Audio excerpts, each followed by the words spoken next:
Oh, Mega Man. Didn't CPP have some Mega Man work?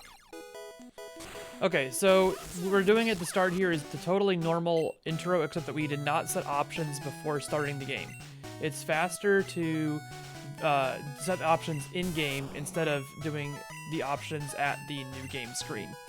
Then second, what we're going to need to do is, not here, but on the rival nickname, we need to add characters to the nickname and then delete them.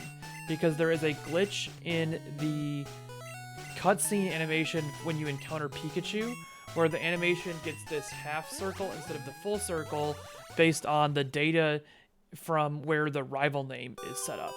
So we can do this crazy little optimization by adding a bunch of data into the rival name and deleting it. And now you'll see here, unlike the old TAS and this new TAS, when we get the Pikachu encounter here, it's going to do this half circle. You should have seen that now. And then, okay, we've set up the first two glitches, but there's a third thing that's going. It's not really a glitch here that what we're going to use for optimization, because now that we've pushed the options in game instead of setting them at the new game screen, we can push them even further back. So we're not going to set them before doing the rival fight. We're going to set the options after the rival fight. This is typically very weird because you want to turn off animations when you do battles, but you do not want to turn off animations for the Rival 1 battle, because the only animations you're going to get are Gen 1 Miss, which doesn't actually have a moon animation, it just has the Miss text, and the Tackle from Eevee, and Tackle's animation is faster with animations on than it is with animations off. Okay, so that's point 3 now from the start, is we are using animations on and pushing the options set even deeper into the game to be able to just set options once. So that means during all these text boxes, what you should be seeing is we are holding one of the buttons during all text printing and then clearing the text box with the other button. Now, this is the same as the old task where we Gen 1 Miss, Growl, and then Eevee tackles us for 9 damage. We just do that twice, and then we have a very slight delay at the animation of Tackle is faster with the option animations on. Yeah, than the animations off. It's crazy. And then there was a slight delay at the last text box of the battle.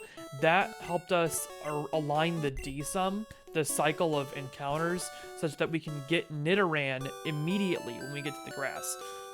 We have to manually set up in that battle a certain number of RNG rolls, so that much later, like 4 minutes later, the encounter cycles are in the right spot for Nido to appear without very much delay. Now, this is just the normal getting the parcel in Viridian City. Excuse me.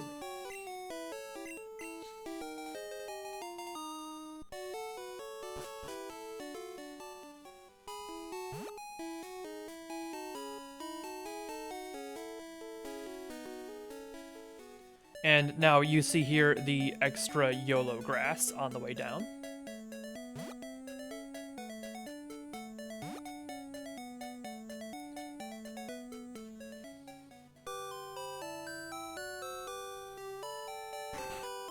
.404 entering, and then we set options there. So now we've set options. We no longer need to hold a button while we press all of the text boxes.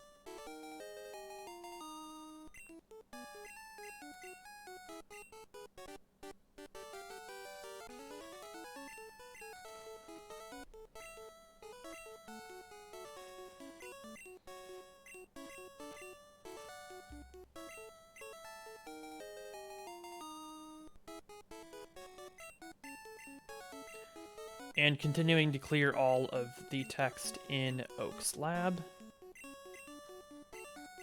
The sound changes. So this is from the old... hey, Lychee. So this is from the old task. This is the same as the old task. Once we set options, it changes the earphone setting. There's a couple of different headphone settings of like the balance of the sound. And that balance is basically like we're putting all of the sound effects in one ear versus all of the music in another ear in the earphone 3 setting. And so it's super weird if you're not used to it.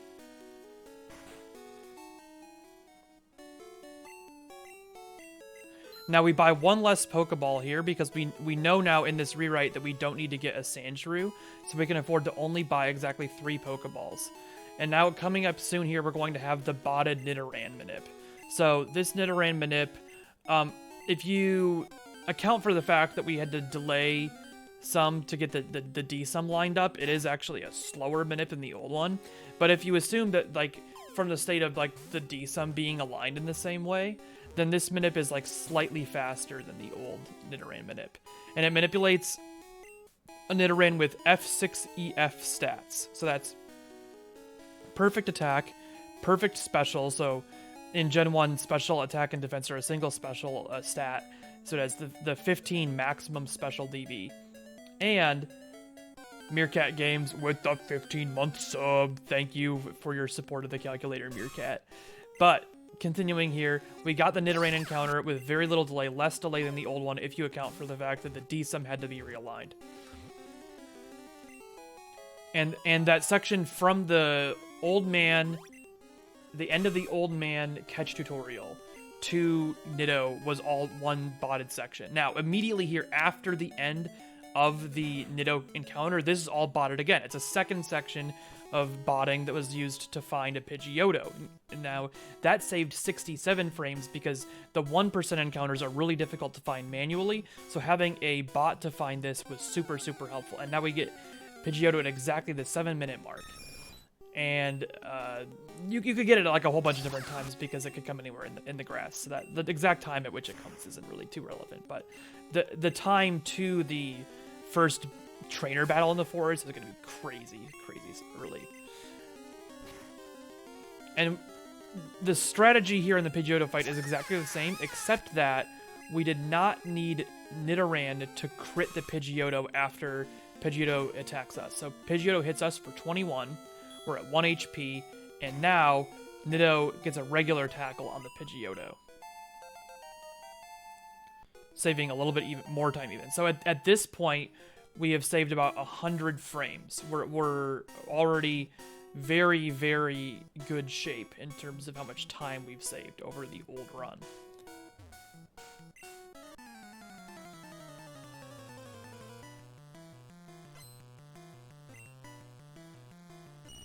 Now this bug catcher fight. So what we do is we immediately take Caterpie damage to 1. And we hit Caterpie, keeping him in green bars. So we don't want to crit the first turn.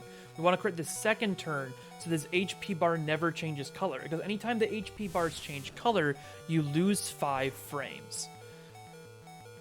So you can see again here, we're going to hit Metapod such that he stays in green bar on the first critical hit. Then he goes all the way to red bar. So we never saw the orange HP color on Metapod. Then we use Tackle on the last turn, because we need to save our Horn Attack count. Our Horn Attack count is very, very, very precise in this TAS. Now, we also need to get a Flyer. The optimal place to get Flyer is in the forest, and that's because another idea of where to do it would be potentially after Cerulean on the way to Vermilion, and that is not actually faster because Nidoking's Cry is so much longer than Nidoran Male's that it's better to just get the Flyer super early when you have Nidoran.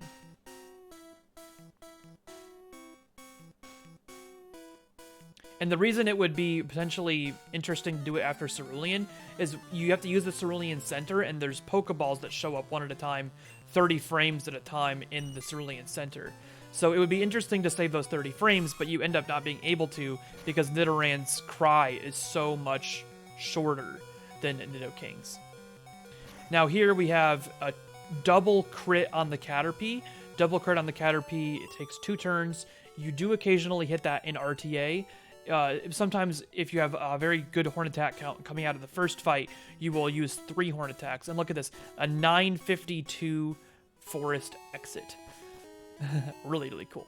But continuing that thought, the third bug catcher, you do occasionally use only horn attacks on it in RTA if you're ahead on horn attack count, and then you can sometimes, a 1 in 100 chance, get that double crit.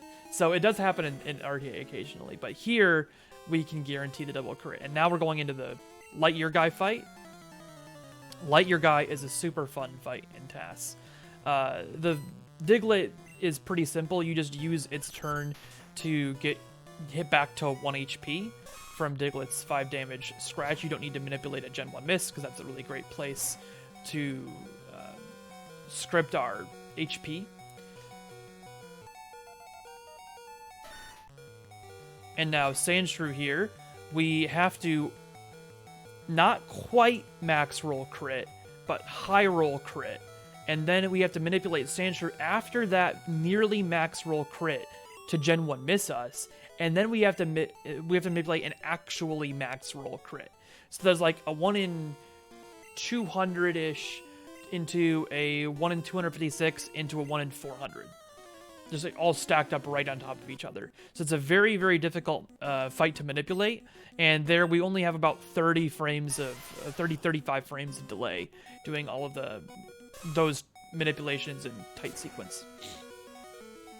Now here on the Geodude, what we do is we manipulate a max roll 1 in 39 non-crit double kick, because crit will never kill in 1 turn. And then we can have a non-crit third shake. We naturally get bite. I didn't have to delay for bite at all here. I naturally got the bite into the critical hit on Onix. So that was really useful. And then we just get another crit. So Onix never has any turns except that first bite use. Oh, and barely not sub 12 Brock.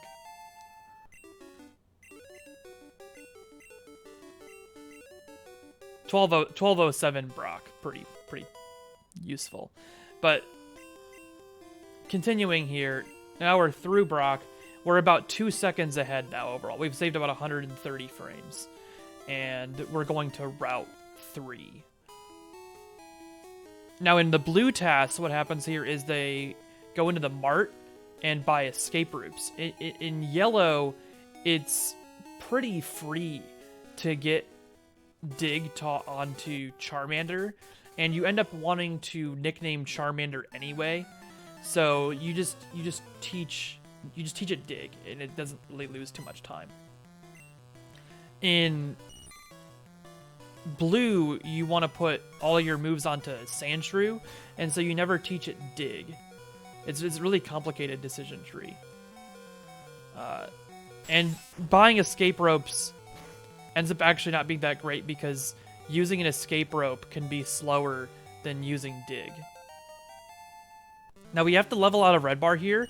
This is because the other option would be to get hit by the first Caterpie, and that would be slower. That would be a lot slower.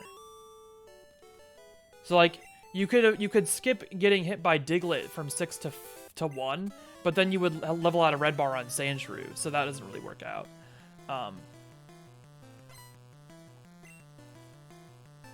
And then you could also get hit by the first Caterpie, but then you'd have to lose a turn. So that doesn't work out either. But here, this is crazy. The double kick on that Rattata, the double kick critical, is a 1 in 39 crit. To one shake that Rattata there is a 1 in 39 crit. And then we get Leer fail from the Ekans. I didn't mention yet, but anytime an opposing enemy needs to take a turn, it's optimal to have them use a status effect move like Leer and fail it, because that "but it failed" text is so fast. It's really good.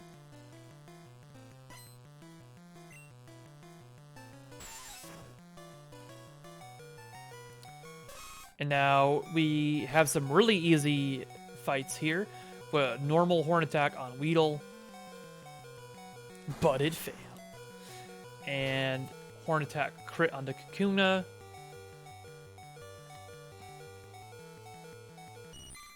Now this Caterpie we manipulate to give a 1 in 39 non-crit. To not have to, we don't have to crit that Caterpie. And that happens in RTA sometimes, not critting the Caterpie and killing it in 1 turn. And then we crit the Metapod. And because of doing the Pidgeotto strat, we're still at level 15. We're not Nidorino yet for the final fight.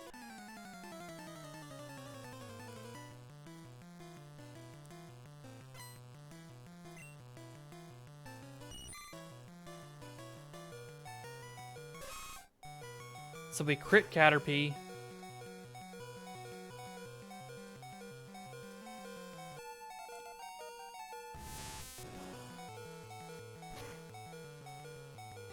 Crit the Metapod.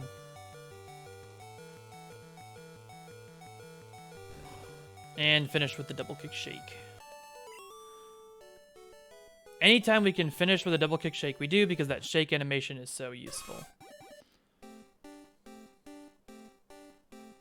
Compared to the flash animation of a move like Horn Attack or Tackle. And also helps with our Horn Attack count, because the Horn Attack count is very, very tight through this section. Then we manipulate not getting encounters through that little section of grass.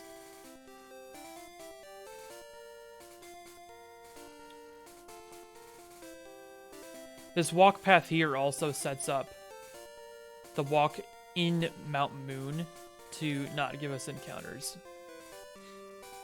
We kind of work on those two bits of manipulation together. And you can see there was an A-press there, which gives us a very long stretch of not getting encounters.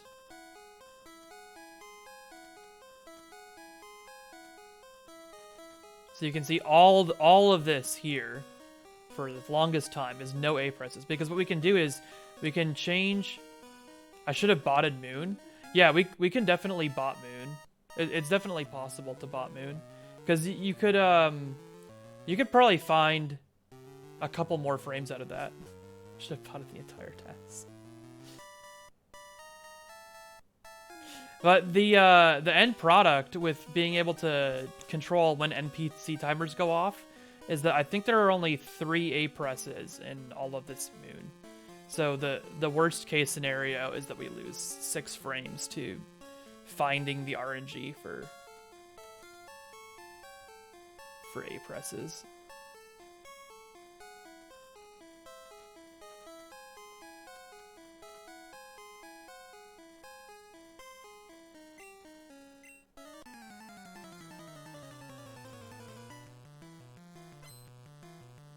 Oh, String, that's probably where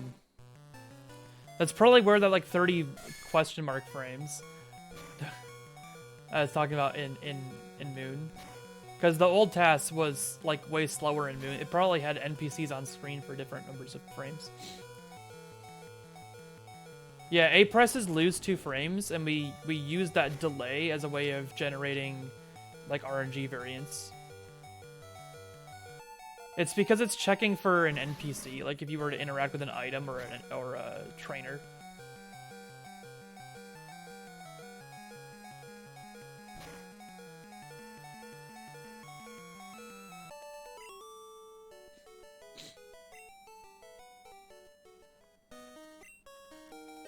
Oh, per undefeated trainer. Interesting.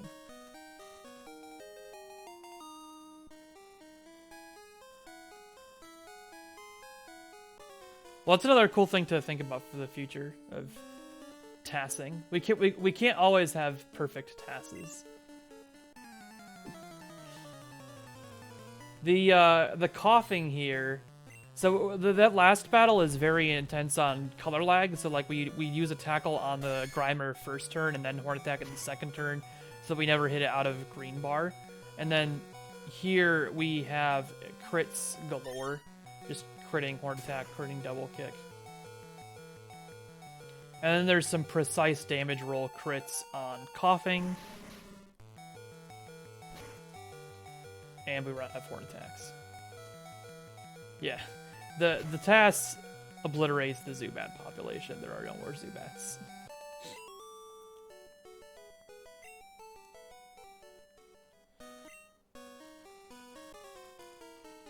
And now we can go down, and we exit at 1943. Now this is another really, really interesting spot of manipulation. There's this stretch here from Out of Moon to Cerulean, where you'd think like this There's nothing harmful looking in this section. This is gotta be easy to TAS, right? This is like one of the most annoying parts of the movie to TAS, because this silly guy here always wants to stay in your path. He has to walk out immediately. And the same thing with this guy in here. But I didn't mind too much that guy being in the way, because we took the opportunity to swag the PC.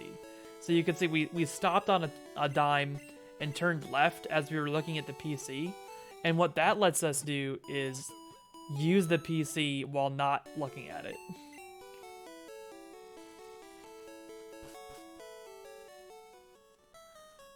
And now, after having our fun with Swag PC, we can go to Misty and use Moonstone while inside the building.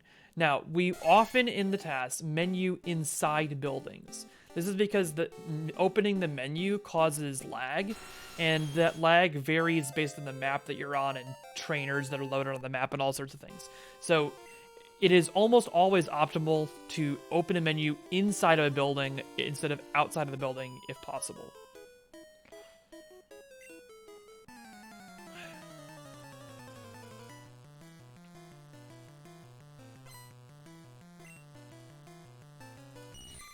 And now with Nidoking, we can take out Goldeen.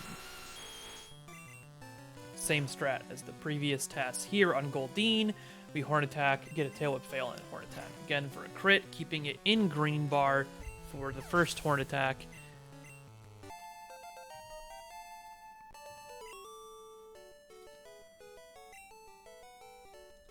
And now on Misty herself, we're going to have a slight improvement where on Starmie, we get both Gen 1 misses, so after getting hit back to 1 HP, we get a Gen 1 miss Water Gun twice, and then we also hit Starmie low enough with the first 2 Horn Attack crits that the third Horn Attack manages to not need to crit. That Staryu, by the way, can be hit to 1 HP.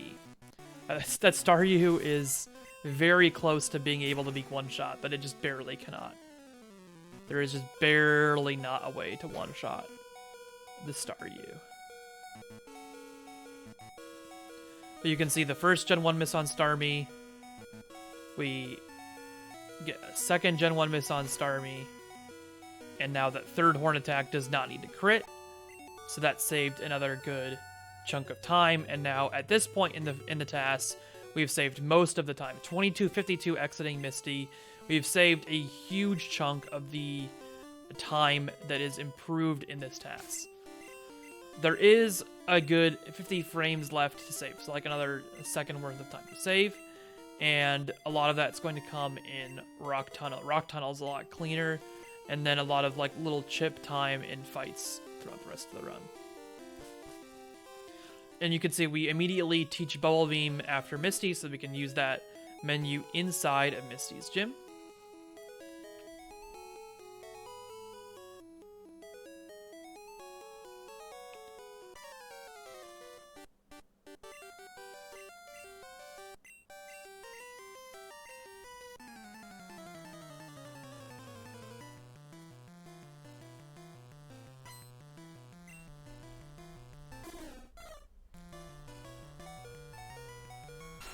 Now here, because we taught Bubble Beam, we have a shake animation available. That's part of why we rush Misty.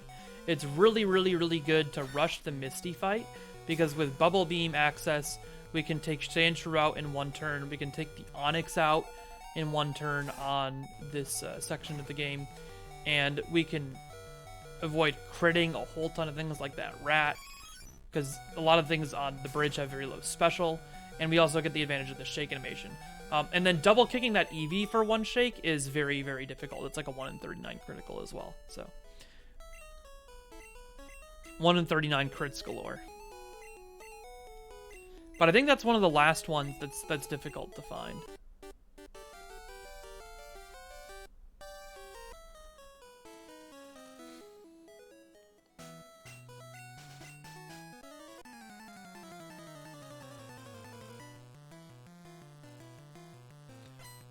Oh, there is an improvement too on the Surge fight. It's pretty marginal, but there is a slight improvement we'll get to see in strategy on the Surge fight that I've been forgetting to mention.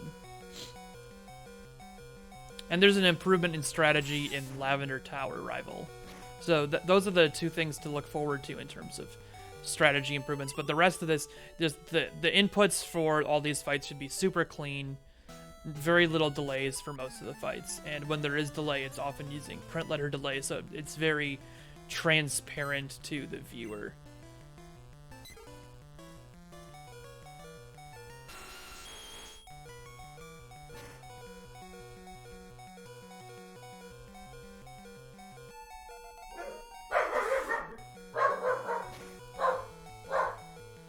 And that's Jerry. Jerry's my dog.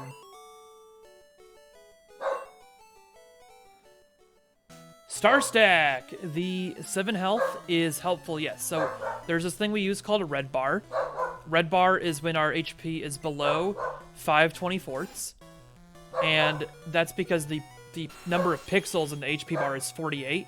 So when you're below the 10 pixel mark, it says, your HP is dangerous. We're going to play this sound to indicate danger. And it actually overrides all the other sounds that the game tries to play and makes the game run a lot faster.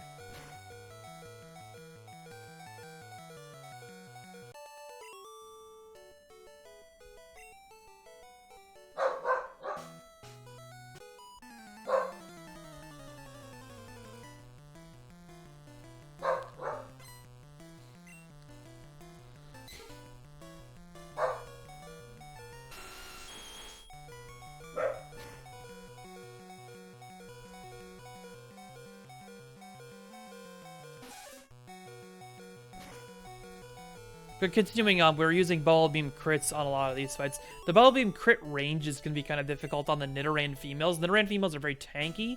If we didn't have the access to Nidoran male, Nidoran female would be a very, very useful Pokemon. But its tankiness is not quite as useful in TAS as the damage output of Nidoran male.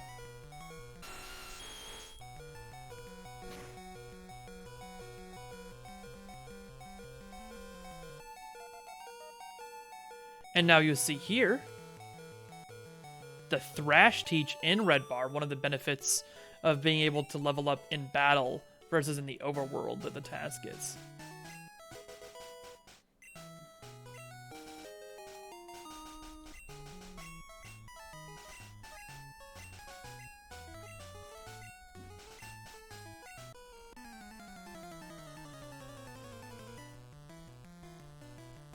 Star Stack, did that explanation of the red bar stuff help you? I can go through it again. Sorry, with the dog barking, I wasn't really able to communicate well there for a second. And now that we have Thrash, we're gonna use the crap out of that. We wouldn't actually use it on a lot of these fights, like the 2 Pokemon fight, but we don't have enough Bubble Beams to use that move exclusively. So we're gonna use Thrash a ton.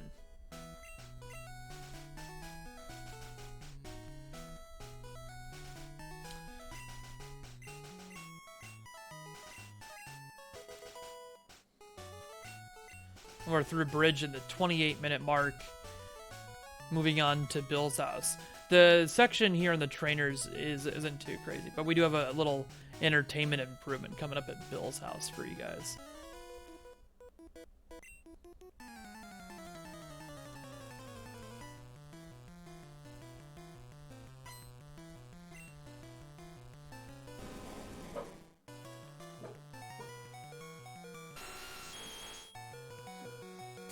And you can see here how we have easy clearing of the Onyx in one turn because of access to Bubble Beam.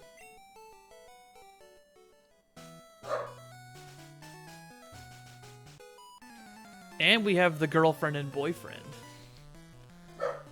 which are taken out easily with Thrash.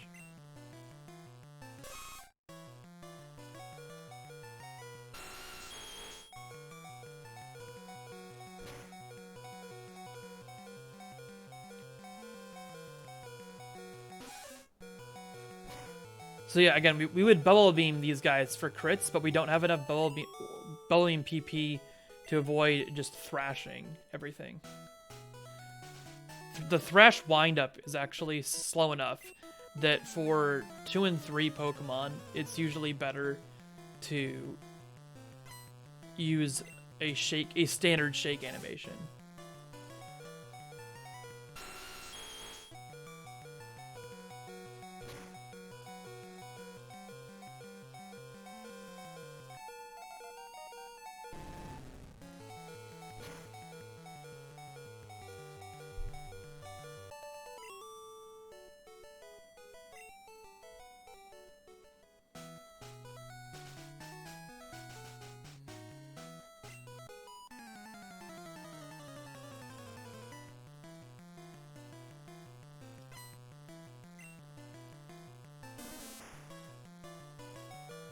Not really anything unlucky can slow us down. That's kind of the whole idea with TAS, is that we have control of all of the luck. So like you can see, I'm not holding any controller right now, and I'll take the video camera and turn it around in a second so you guys can see what is going on in the GameCube. But there's a GameCube here with a copy of Pokemon Yellow in it. And the controller cable isn't even doing anything. The inputs are being read off of the SD card, and it's just a pre-programmed script of all the inputs at exactly the right time by the CPU's cycle count to press the inputs. And then you can see my stream, and back to me.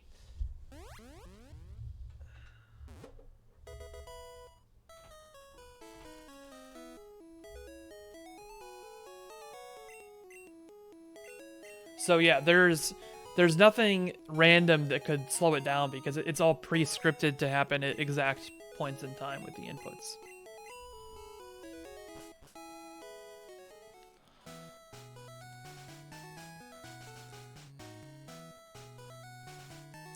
And now we're getting into the normal section of the surge split. So usually like Misty is done after the bridge, so the Misty time is like absurdly early compared to a normal Pokemon Yellow speedrun, but this here would be more comparable to when you'd be leaving Misty and going to this part of the game.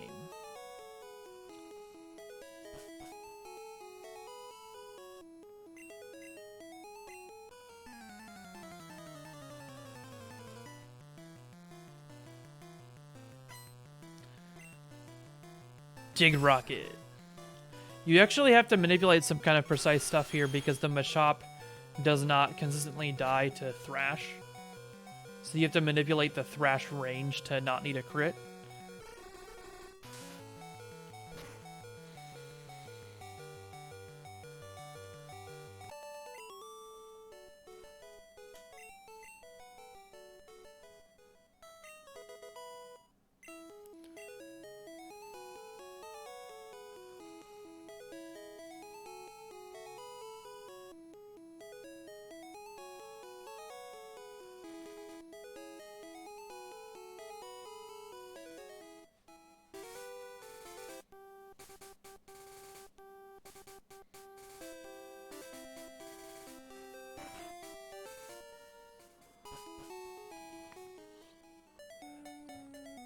And we have our underground full restore.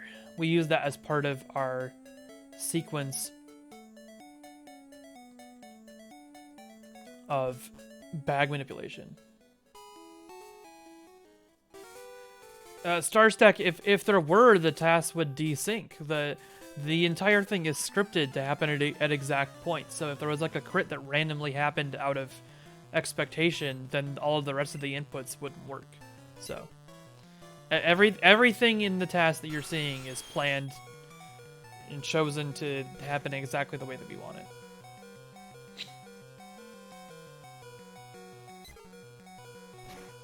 And we can do that because the emulation is accurate enough that it matches the behavior of the Game Boy Advance and the Game Boy Player perfectly.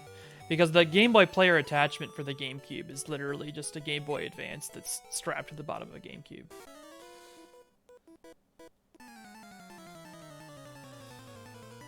And then we just emulate the Game Boy behavior of the Game Boy Advance precisely enough that the emulator does the same stuff, and we can roll back and play forward repeatedly in the emulator until we find the correct input sequences that get us the RNG that we want. For instance, the quick attack from the Raticate here, which only needs to hit us to 3 HP because we will gain 18 HP and be at 21 out of 101 in Lavender Tower. Some of the other places where there's variable like ranges of damage you can take, we could potentially take less damage, like on the quick attack from the Route 3 Rattata, we could take potentially 1 less damage, but we use that range of possible damages as part of the variance that lets us generate the 1 in 39 crit double kick onto that Rattata. So like, in a lot of the places in the TAS where there's a variable damage range that would, like all those ranges would get us red bar for the stretch that we need, then we use that variance as part of setting up more complicated RNG manipulations.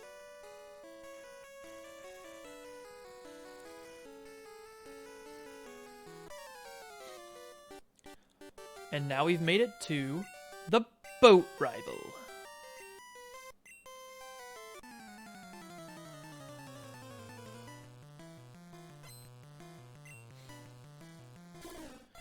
Gary wants to fight. Or do I mean A?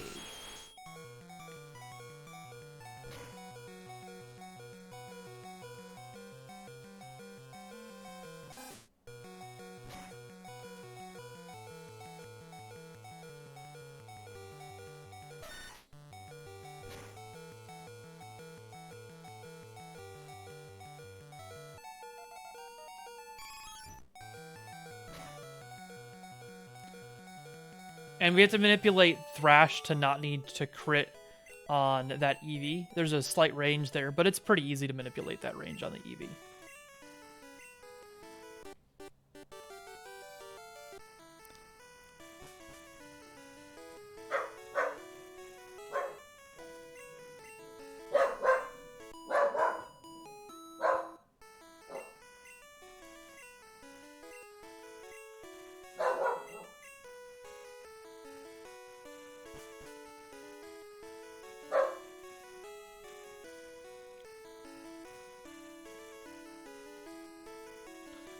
I agree.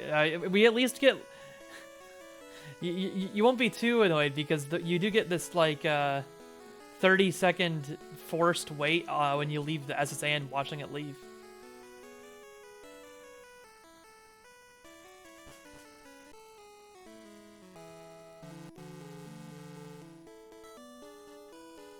So that's nice.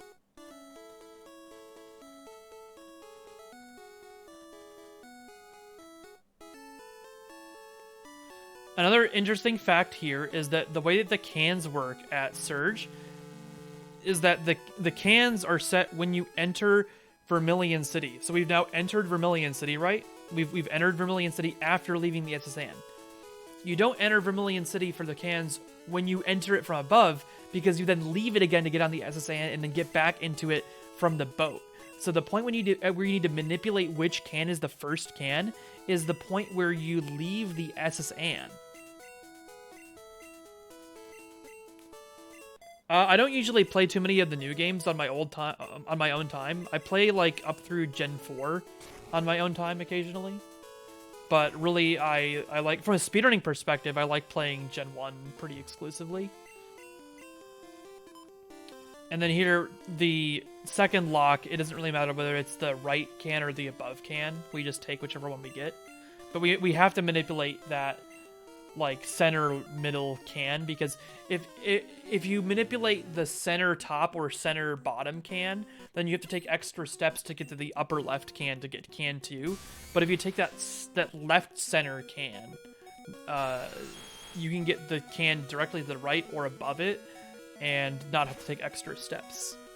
And now here you'll see double growl fail on the Raichu fight. That saves us a couple of frames over the Thunderbolt didn't affect text that we got in the previous task. So now we have a 39-46 Surge.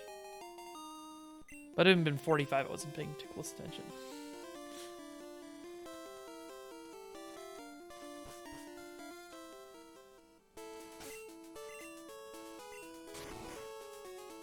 Yeah, we have to manipulate the use of the move. So we have to both manipulate that it chooses to use Growl, and we have to manipulate that the Growl fails, which it has a 1 in 4 chance to, because in Gen 1, any opposing status-affecting move has an additional 25% chance to fail.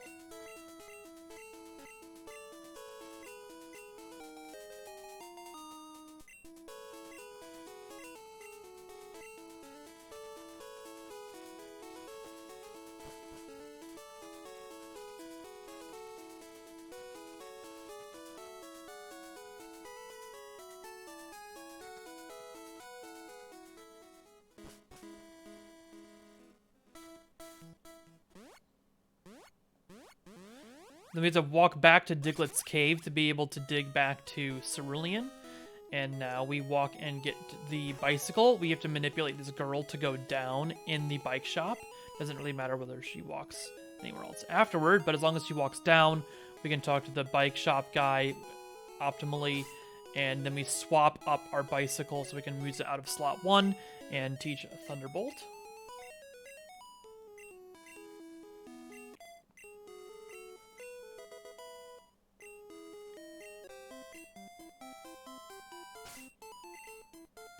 And then we can cut the bushes on the way to 4-turn Thrash Girl, which is hilariously named because in TAS, we do still 4-turn Thrash it, and it's very, very straightforward to manipulate. You just have to manipulate when you use Thrash, whether it gives you the 3 or 2-turn extra timing.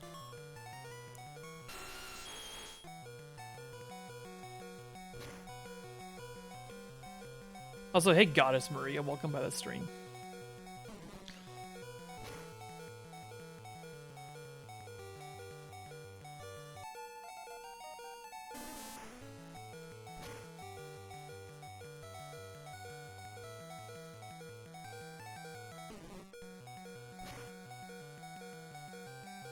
And there's our 4-turn Thrash. And going on to the Venonat trainer. We call him Venonat guy because it's the trainer with a random Venonat.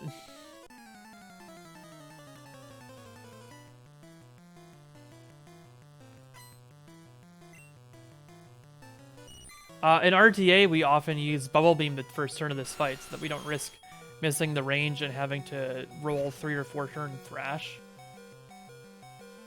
But because we don't have to worry about damage ranges, we can start Thrash from turn 1. And we always take out the Venonat.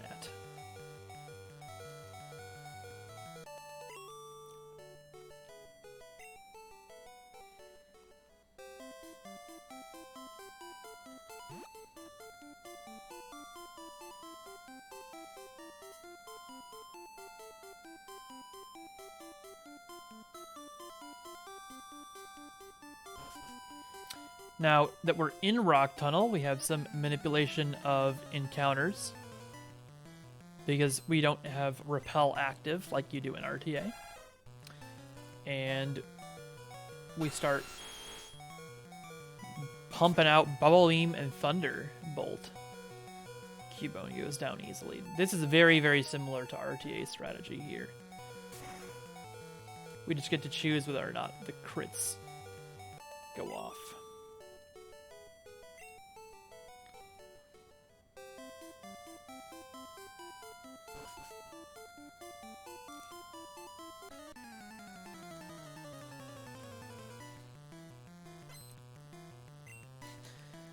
Yeah, I'd watch Leegy speedruns.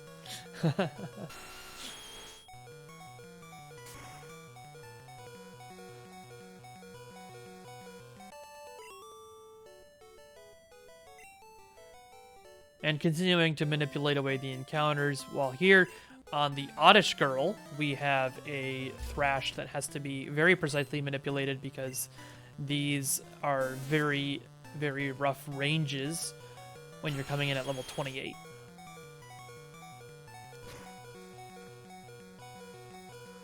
But we still don't need to crit. We can just get regular Thrash ranges on the Oddish and Bulbasaur. Also, the Bulbasaur sprite is great. I love it.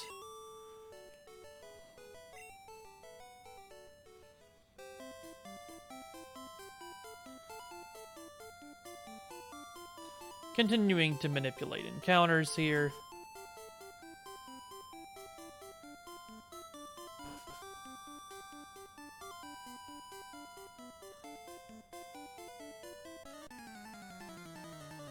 And now,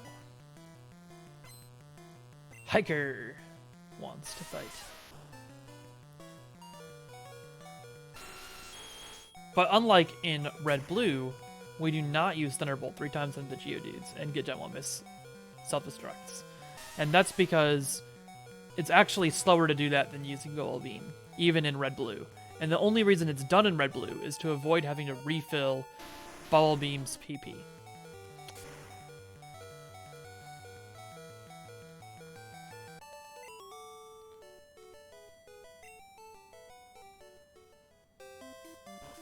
You can speedrun Sword Shield in 4 hours still. I think it's either 4 or 5 hours is the current time. The problem is that like one of the updates for Sword Shield made it run way slower, and so they actually like the 3 of which are cousins. Yeah. So the scene isn't very active right now because people are like bummed about the update breaking the meta and basically making the leaderboard obsolete and having to be completely redone potentially.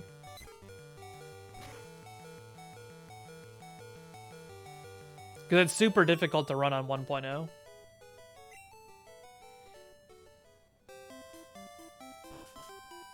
But we exit Rock Tunnel below 47 minutes. And now we are on to the Gambler fight.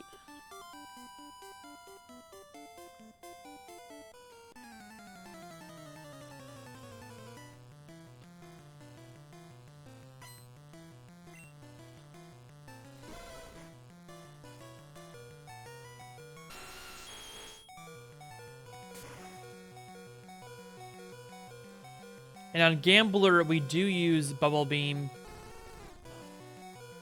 And then we actually Thunderbolt crit the Vulpix to avoid the effectiveness text.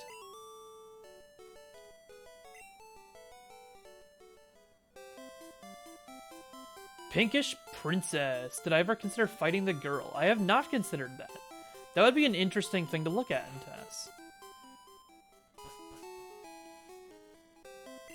Because it has, what, two, is it 2 Clefairies or 2 Jigglypuffs?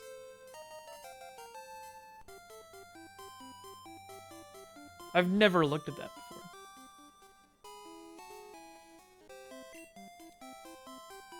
That'd be an interesting thing to check.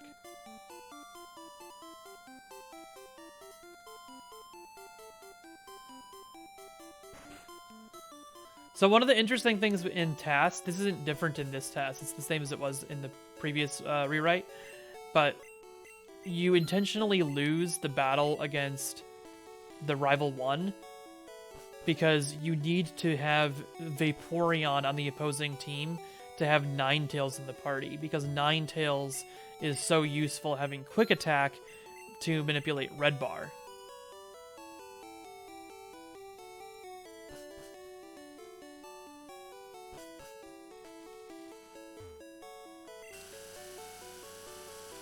Yes, Pinkish, but then you also have to find ways to beat the Clefairies optimally, which there's no guarantee that that is easy. Could probably Thrash crit them, though.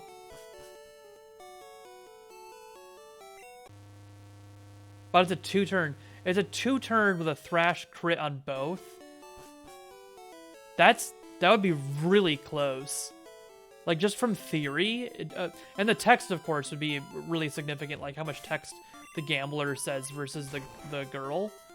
But just from theory, it'd be really close otherwise.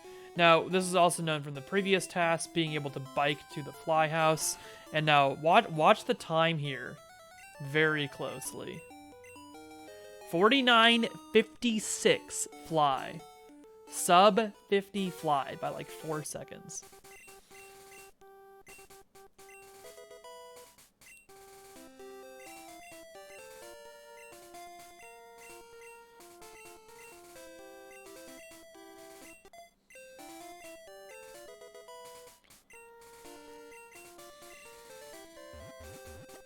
And then there's a double input fly menu. So the perfect double inputs, pressing left and right on the exact frames to go through each town optimally.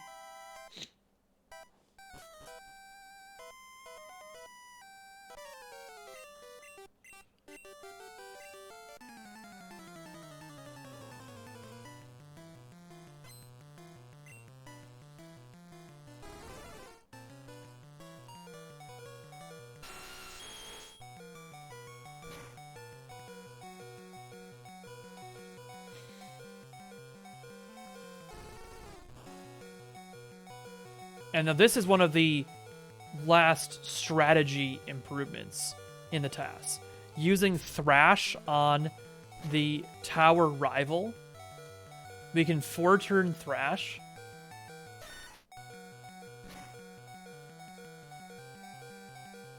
Critting the Sandshrew. And critting the EV2, I believe. But even with having to do those 2 crits, it is still faster by like 10-ish frames to do a 4-turn Thrash there. So slight time save. But all these slight time saves building up and building up. And so we have a good 270, 280 frames of improvement by this point. Which is about 4.5 seconds.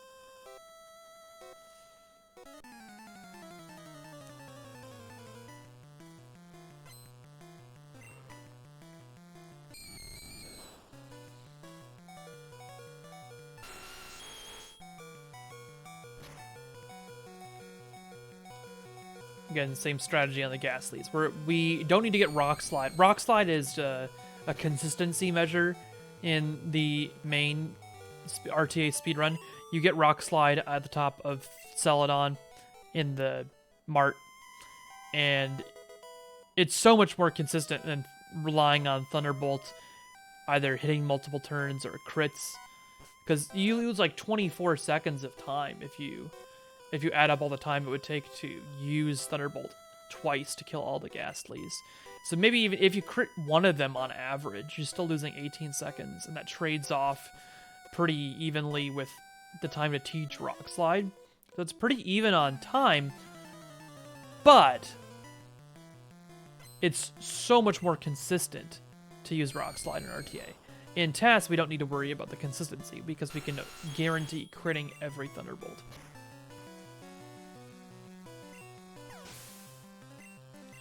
Yeah, anytime that we can talk to a trainer instead of being seen by it, we do.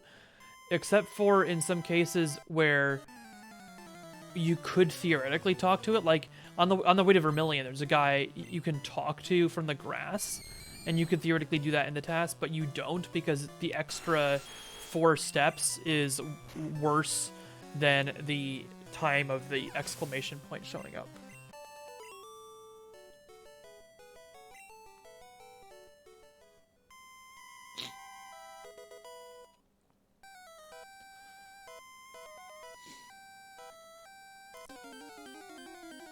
And you might have seen some A pressing to delay away encounters, but also I used the final text box of many of the battles, and also sometimes the RNG within the battles getting the critical hits. I looked at different critical hit RNG that would give me long stretches of no encounters in the tower, so that was great.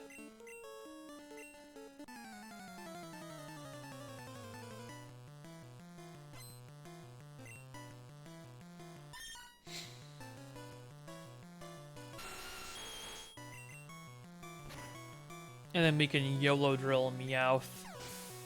And the reason that we're using drill here, and as opposed to any of the other moves, is for one, the Arbok and the Weezing are freaking tanky, and it's very difficult to kill them with any other moves.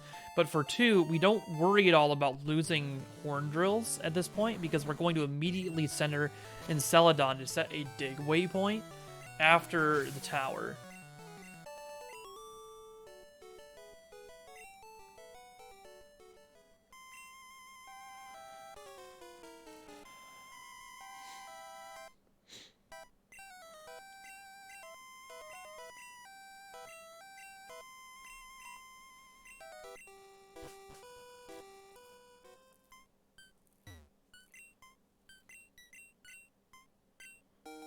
So we have like a 541 flute there.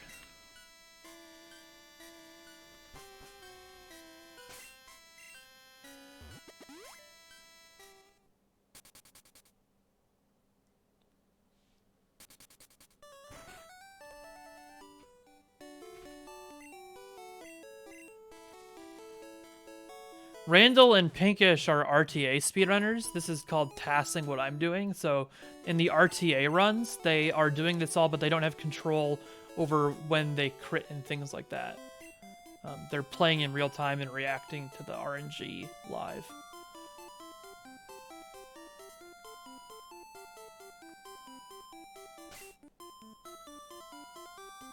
Swapping up X speeds so that we have access to those when we do Koga.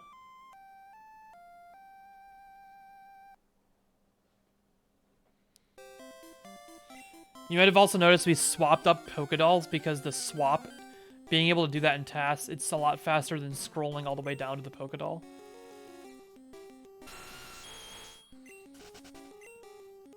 I say a lot, but it's not that much faster.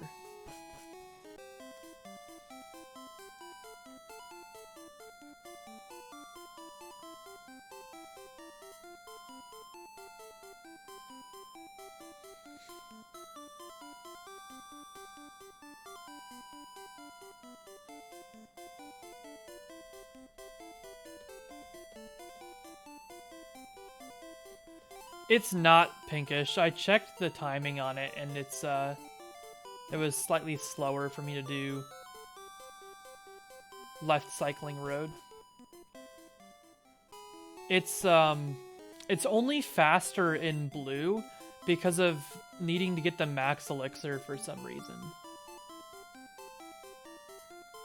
I think blue has a lot more Pokemon on a bunch of the fights, like Sabrina and Koga, so you end up using a lot more drills, and you need the like every PP restoring move you can get, so you get the max elixir on cycling road, and that makes the slightly slower movement not as relevant. Now, interestingly, you saw me bike through extra grass as a little bit of a swag there, but also as a way of manipulating the encounter RNG for the section that we actually needed to bike through. And now this section here has less A-presses because we've done precise stuff to manipulate the RNG.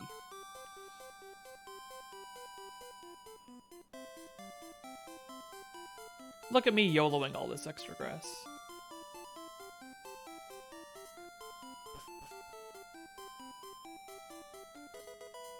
And the gold teeth obtained.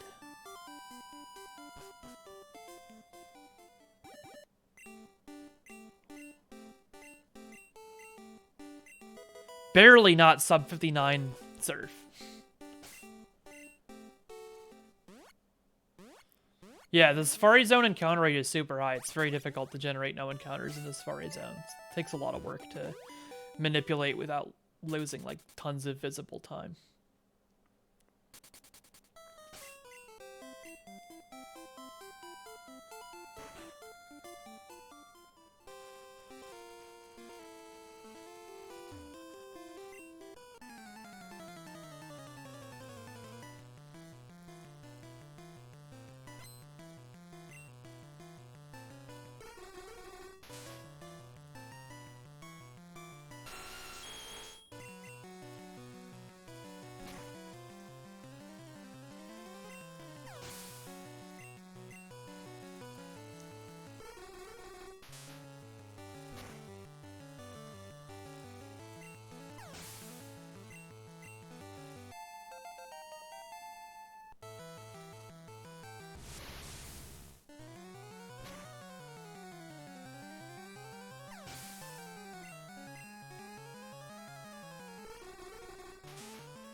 Another 4-turn Thrash manipulation there. Manipulating crits on all the turns that we need crits, except for the Kadabra where we don't need a crit.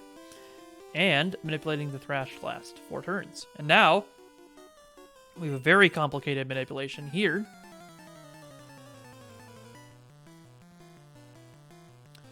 The second Koga Juggler we need to use to get Red Bar back. So we lost Red Bar earlier in the tower. Not very long ago, but in the tower we lost Red Bar. In Red-Blue, Red Bar is so important that we immediately get Red Bar back by delaying tons of time, wasting tons of time, taking slight chip damage from a Ghastly. It has Nightshade, so at least in 4 turns of Nightshade, it hits us back into Red Bar. In Yellow, Red Bar is not that important, so we delay getting it back until a place where we can get deep Red Bar on Hypno.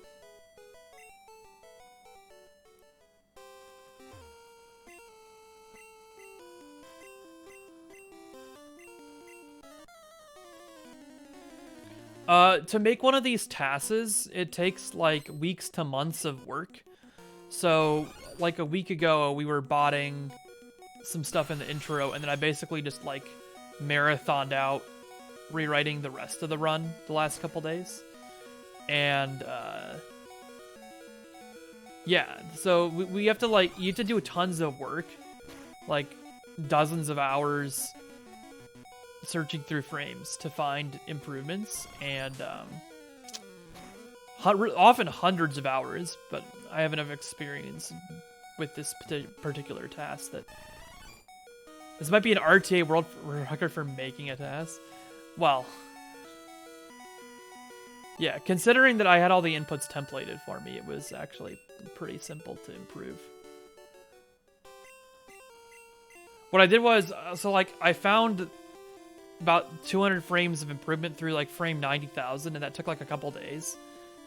And then I took a day off, and I spent another like day and a half on the last 200,000 frames.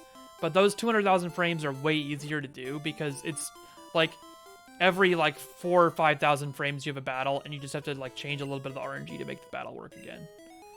And you have a couple of sections where you have to manipulate away the encounters, like Tower and Victory Road and the Mansion.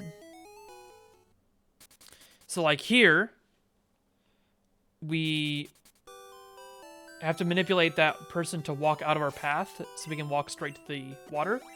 And then we use Ether to drop a bag slot, swap up elixirs for later, teach Surf to Nidoking because we don't want to take the time to pick up another Pokemon like the Lapras and Sylph. Also, we don't have Lapras yet because we delay Sylph until after we have access to Blizzard.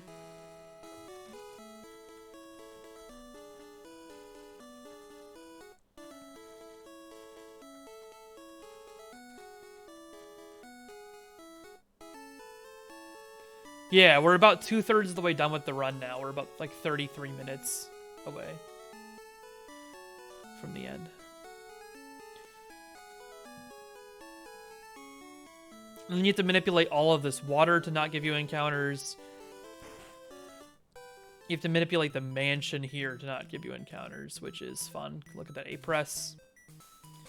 And an A-press there.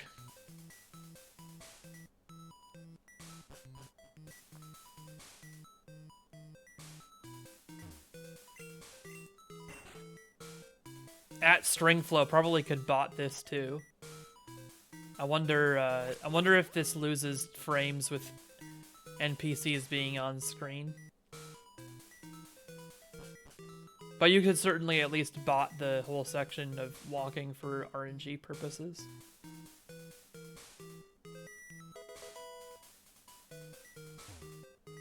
You just have to teach the bot how to flip the switches.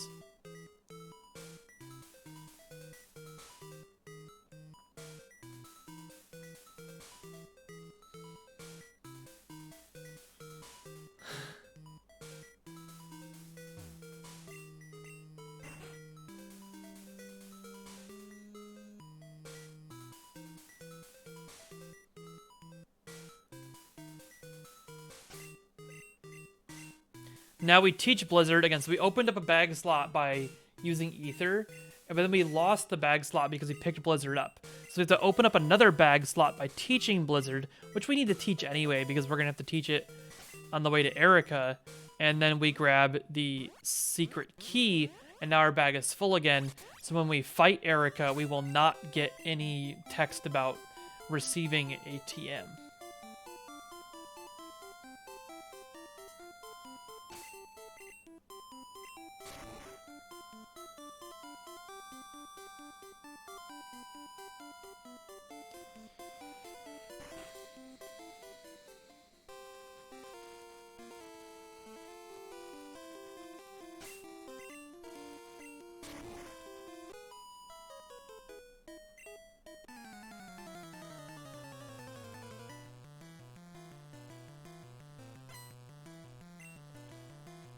Now on the beauty here, because we have Blizzard from doing the mansion super early, we're just going to use that.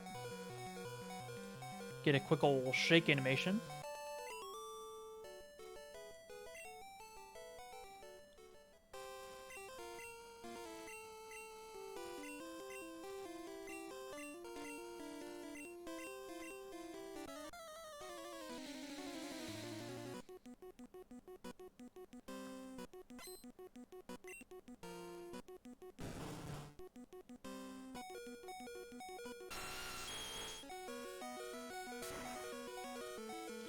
And we get to use Blizzard on all of Erica herself.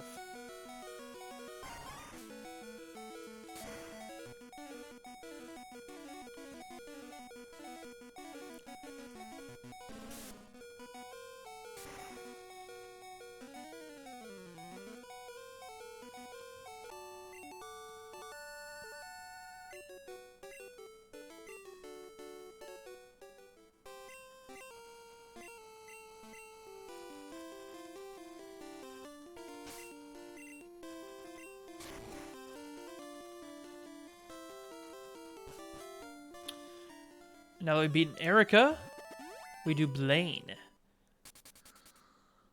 Can do Blaine super early because we have the badge boost to speed already from doing Koga.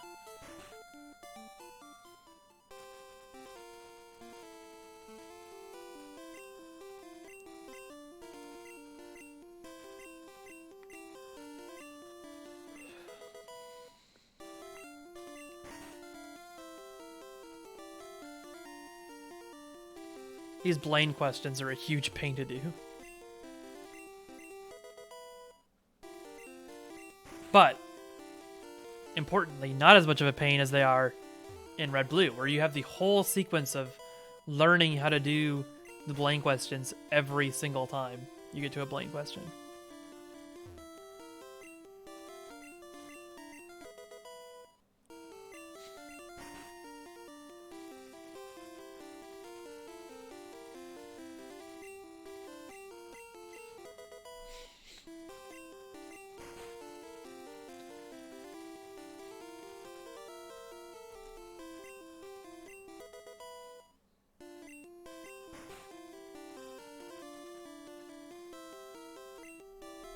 And we've made it to the Blaine fight.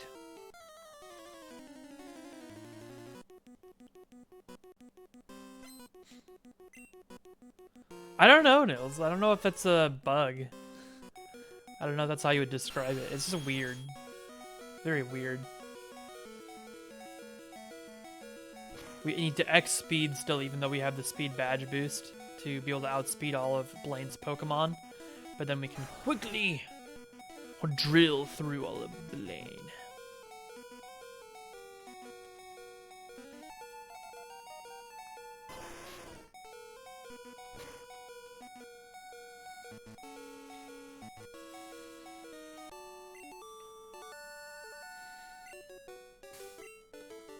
And 109.56 through Blaine. Sub 110 Blaine.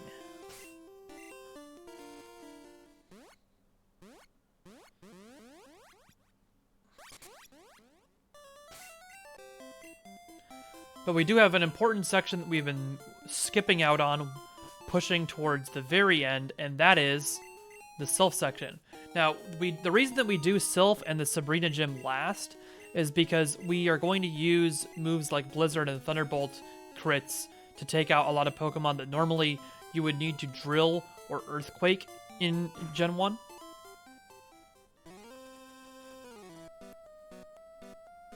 we're not going to ever get Earthquake, so our only option to kill most things that are tanky is Horn Drill, and it's really slow to get and use a lot of elixirs. So what we do, instead of needing to get a lot of extra elixirs and refill Drill over and over again, is we just get high enough level from fighting everything except the Sylph section first. And then we can use Thunderbolt crits and Blizzard crits through a lot of the Sylph Rival, Jesse and James, and Giovanni fights. And we do still have a good supply of drills around for things like the Arbok.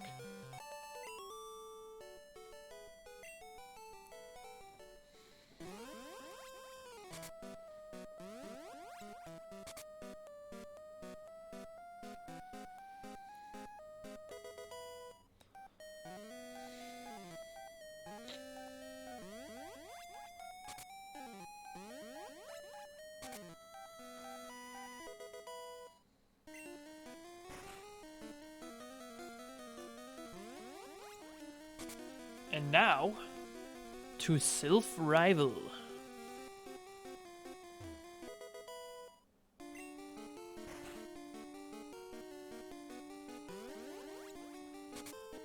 Walk up a step there, and now Sylph Rival can leave by just taking 2 steps to the right instead of walking around our character.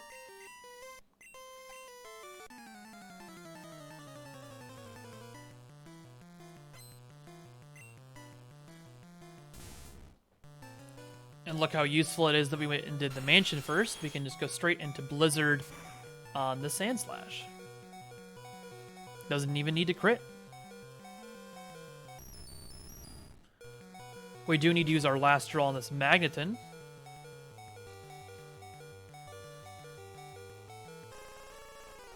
And now on Ninetales, we take the opportunity to refill our elixir while we fix our red bar management. And this is the only traditional flash animation move we use the whole game. We have to crit that Surf for a traditional flash animation for PP management. So, if anybody wants to try routing PP management a ton, there's a fix for you right there. You could try to find a way to use Drill on that Ninetales.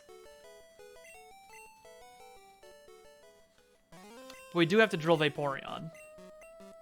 Vaporeon is super tanky, so like even critting Thunderbolt doesn't do anywhere near enough damage.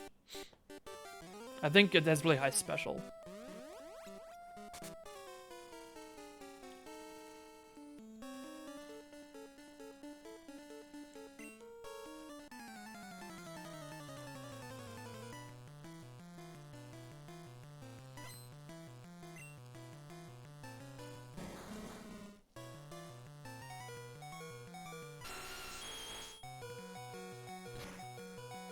So here's where being super high level is important.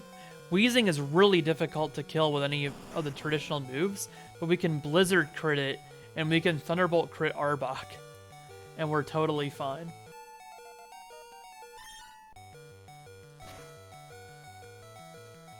And then you can non-crit Thunderbolt the Meowth.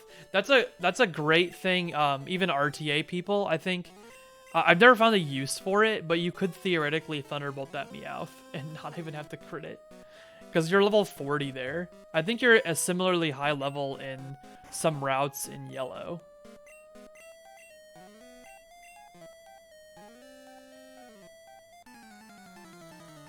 But yeah, that Meowth is super weak for everything else compared to it.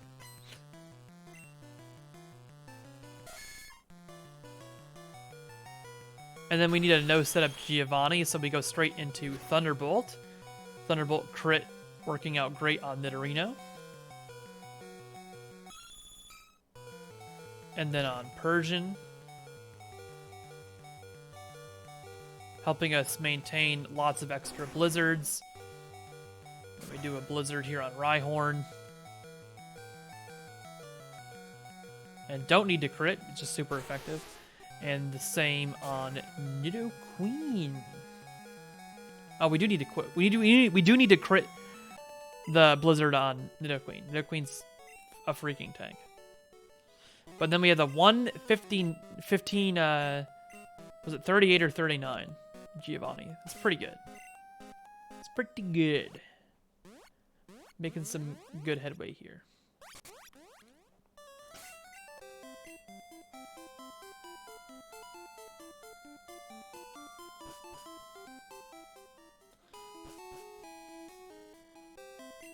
And now we can go do Sabrina because we've unlocked Sabrina's gym, having done Sylph.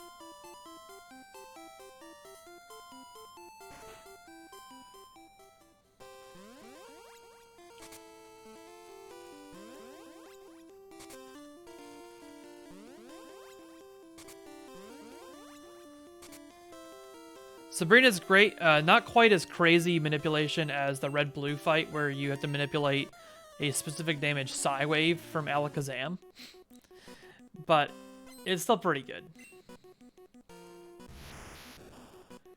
You have to manipulate Abra using Flash and failing after you use an X speed.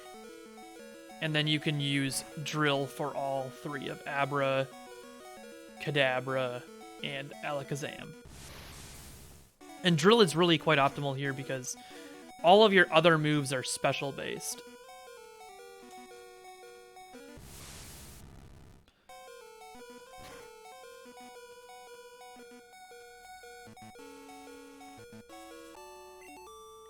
And with the special stat being tied both special attack and special defense, 117-20 Sabrina, nice. With it being tied both special attack and special defense, it's really difficult to kill even like that Abra.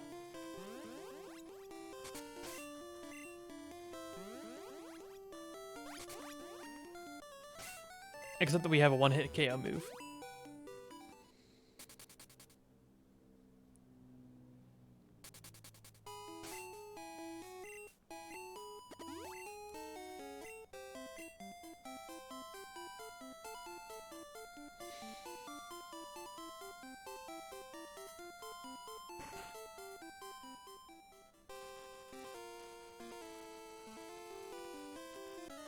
And now we're at Giovanni's gym.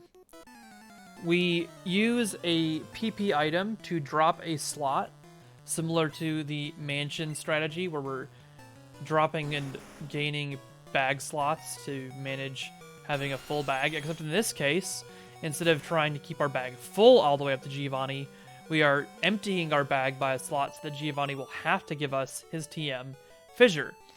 So in TAS, where we have the ability to manipulate whether one-hit KO moves hit or not, whenever we want, we can do things like using Fissure to kill Agatha instead of worrying about Horn Drill.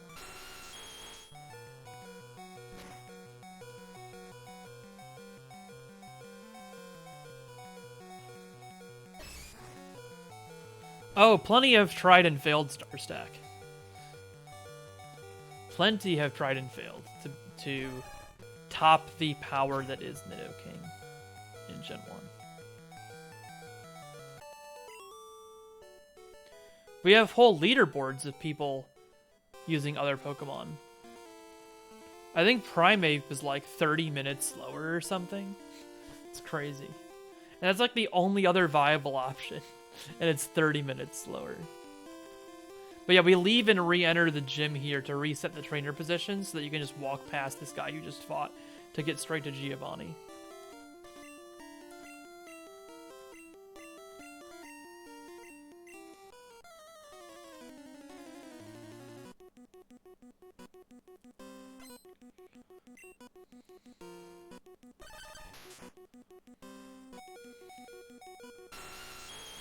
And now here, because we have to give Dugtrio a turn during setup, we have Giovanni guard spec on that turn. Guard spec is one of the fastest things that one of the trainers can do when you need a setup turn.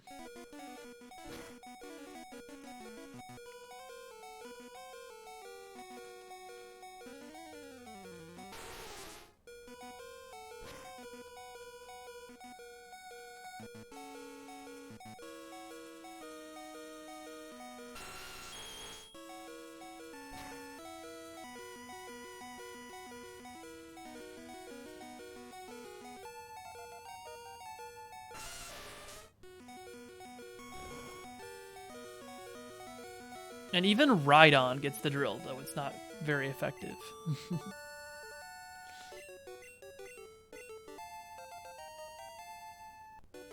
120-56 Giovanni. I wonder what blizzarding the... Is Blizzard 4 times effective on the Rhydon?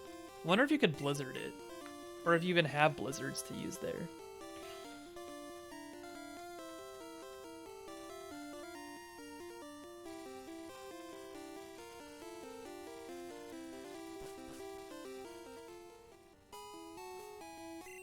Gotta scroll to the bottom here because we need to do two things.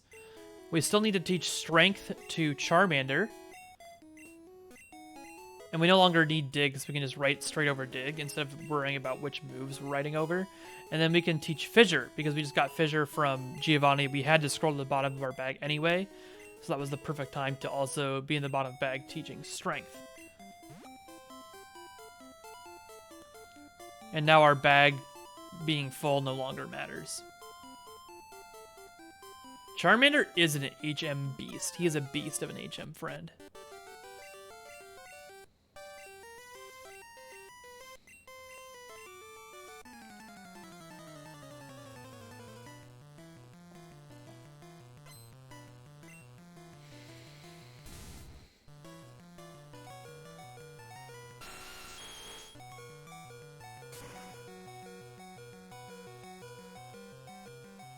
Not needing to crit the Blizzard on Sandslash. We Fissure the Execute for PP management.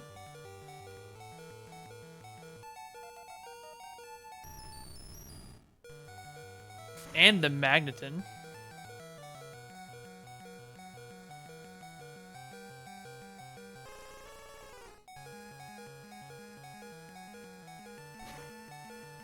We use this opportunity to take a little bit of damage, but not any more than we have to. We needed to use the X speed to be able to beat some of the last few Pokemon here. Continuing to use up our Fissures. But what was I thinking? We don't need to take any more damage than absolutely necessary, because we have to take a lick hit from Agatha's Gengar anyway, so there's no use in worrying too much about how much damage we take exactly.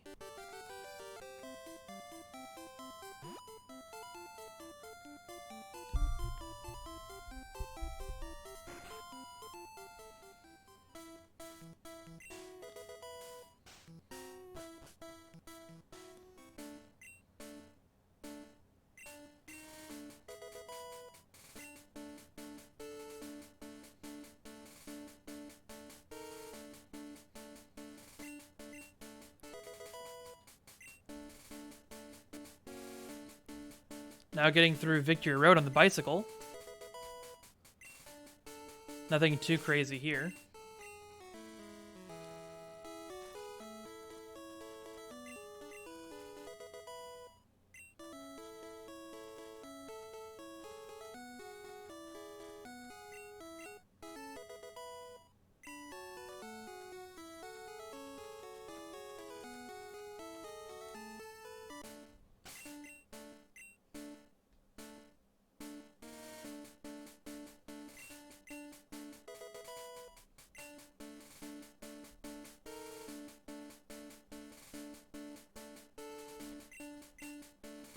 That was quick. I mean, yeah.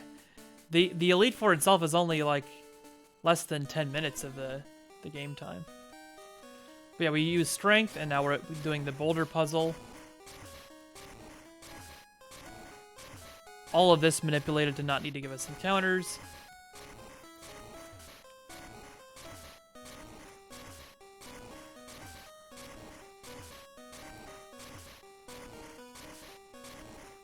Swag Boulder.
This section here is kind of difficult because you do have to manipulate encounters still through all of this biking.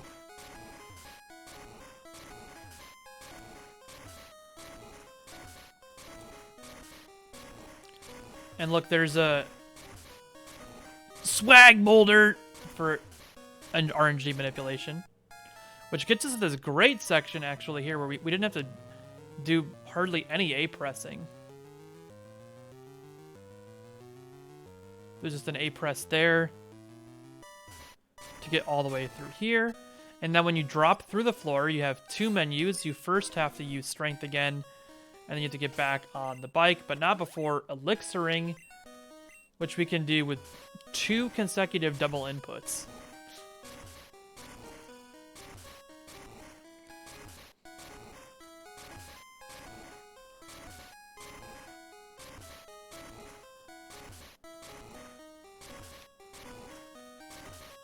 And then we have 1 elixir left now.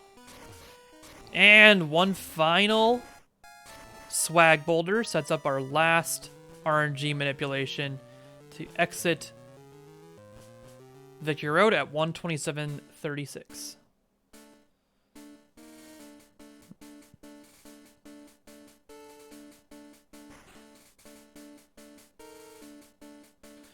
And swag PC!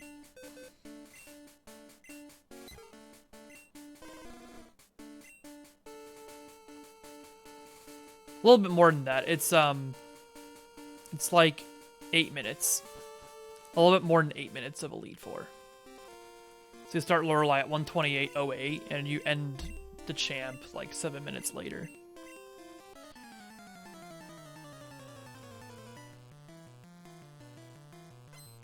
Yes, we have Lorelei here with Dugong.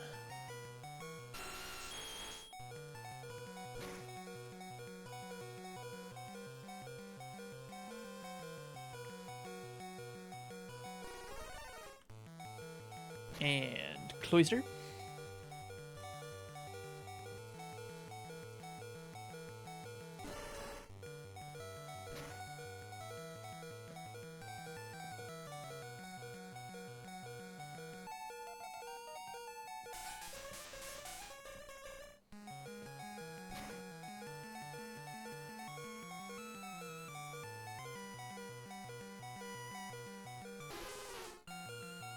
And now we have used our last fissure. And you could have seen probably that we swapped to using one move differently on Jinx so that we have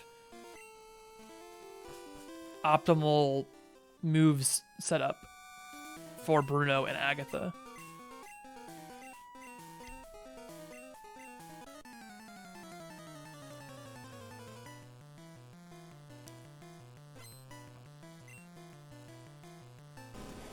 Because for Bruno, we barely have to use any one-hit KO moves. Onyx, we can Blizzard.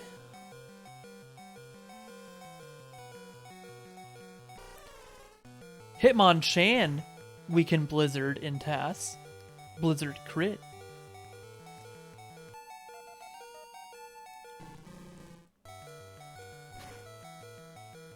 Hitmonlee, we can Blizzard crit.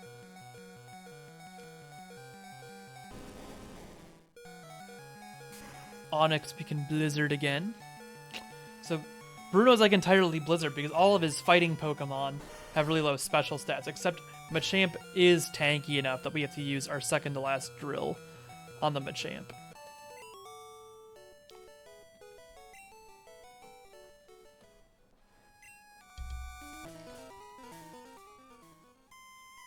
And now up to Agatha. With this very precise PP management, we have one drill left, we have one Blizzard left, and we have several Fissure left.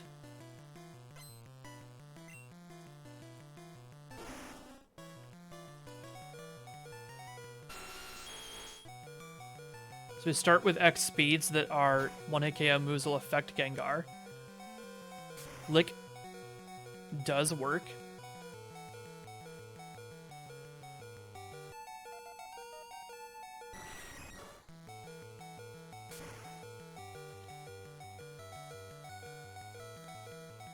Then we can Blizzard the Golbat.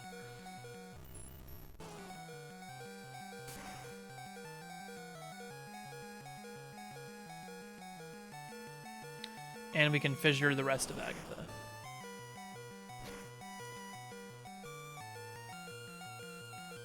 And look at that drill. So we're using a drill there to avoid the crit or the effectiveness text. Swapping around using different one-hit KO moves. But we can't avoid the super effective text on the ghost Pokemon. We have to use Fissure on them. Because that's the entire point of us getting Fissure. Also, that's a sub 132 Agatha.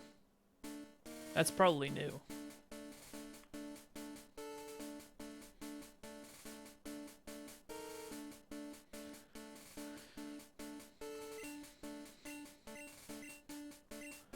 Lance!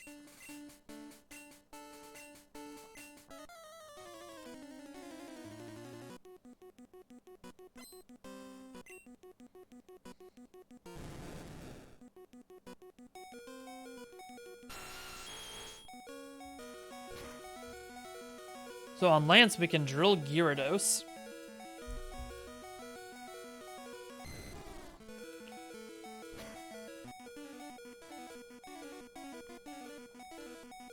The Dragonairs do not have any sort of flying type, so we can Fissure them, which is hilarious.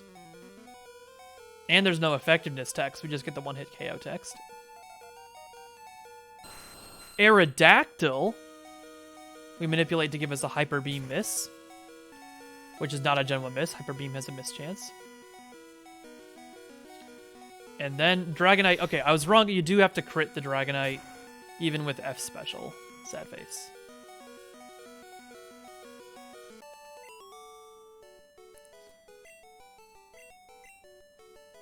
One, 3, 33, 34 through Lance. And now we just did the champion.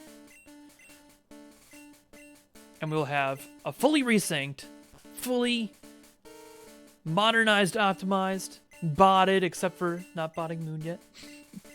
But botting the Nido and Pidgeotto encounters.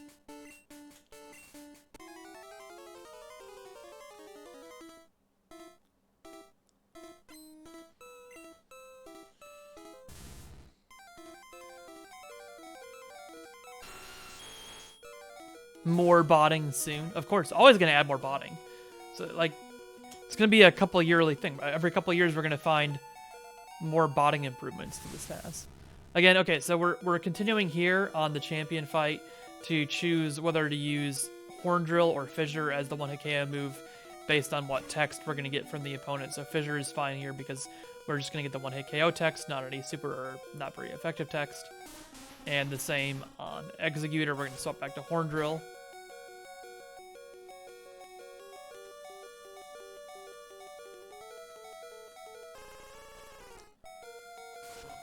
Manipulating, not getting quick attacked by the Ninetales.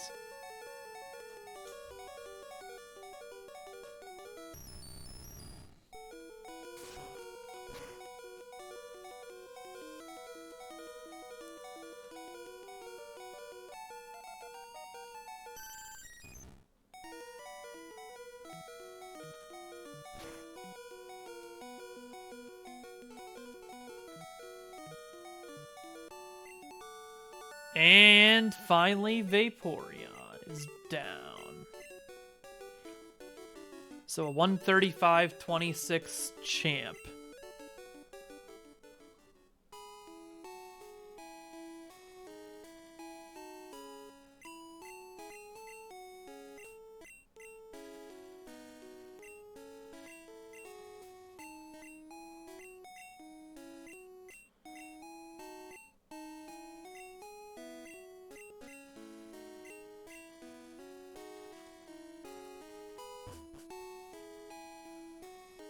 Thank you, thank you.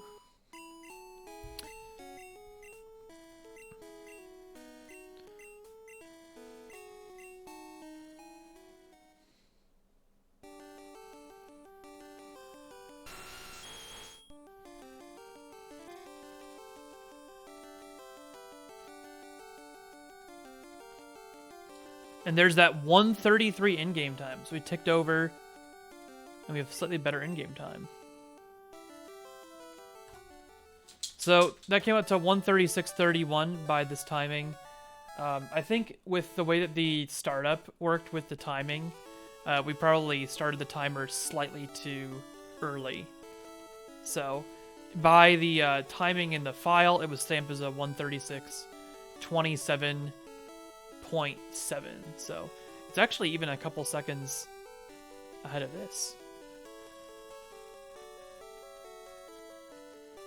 But thank you for watching, everybody. Appreciate all the support from Calculator community. I hope you guys have a good day, and we'll get this up on TASVideos soon, and then people can watch all the new improvements. We had all that stuff and the crazy stuff in the intro.